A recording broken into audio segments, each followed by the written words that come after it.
Genadon and the Horde had almost crossed into Ghaul territory, their final obstacle before reaching Cereves.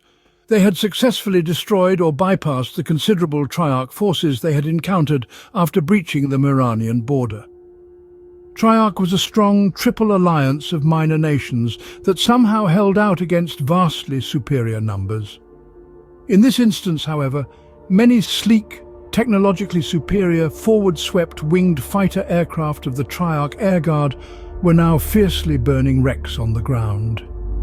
In the end, the Triarch commanders also decided to withdraw their forces in the Horde's vicinity. Because of the direct route the destructive cluster of life took, it appeared that it was not interested in any major Triarch cities. The apex of command, which comprised the leaders and greatest magicians of the three-way coalition, theorized that the aggressive animals and their masters might not actually be overly hostile towards the members of the Equilateral Pact. They reasoned that Triarch would require as much of her armor assets as she could muster to secure large tracts of Detosian land before peace would inevitably be declared. The Ghaul were not quite so tolerant. Their government had spent millions of platinum souls in recent years developing mass-produced, highly maneuverable, light-strafing aircraft. Indeed, it would be uncommon for a company-sized group of Ghaul troops to be without the direct support of these menacing little ground attack machines. There were over 11 distinct types, with countless variants. Many of them incorporated small turbofans. Others had pusher and conventional air screws powered either by combustion engines or solar electric motors. Some of the heavier types even had ramjets. The vast majority of versions were armed with anywhere from 4 to 10 machine guns. Many were fitted with rockets or a single guided missile. They were never intended to dogfight with fighters. Their purpose was to harass enemy troops, destroy light vehicles and disrupt rear echelon areas. Another role in which they were used extensively by the Ghaul army was forward air control for their artillery.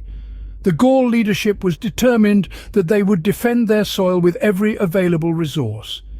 They did not even consider the actual scenario that Ghaul was merely in the Horde's way to somewhere else.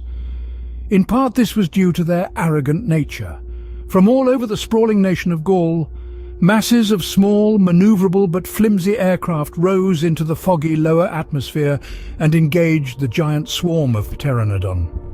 On the ground, the incredibly large dinosaurs and mammals were crushing columns of Ghaul armored vehicles, fortified and civilian structures, small dams and bridges.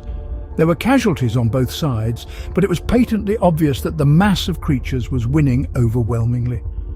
Strike after strike by the constant upwardly surging funnel of Ghaul light attack planes was slowly eroding the numbers of Genadon's flying reptilian minions.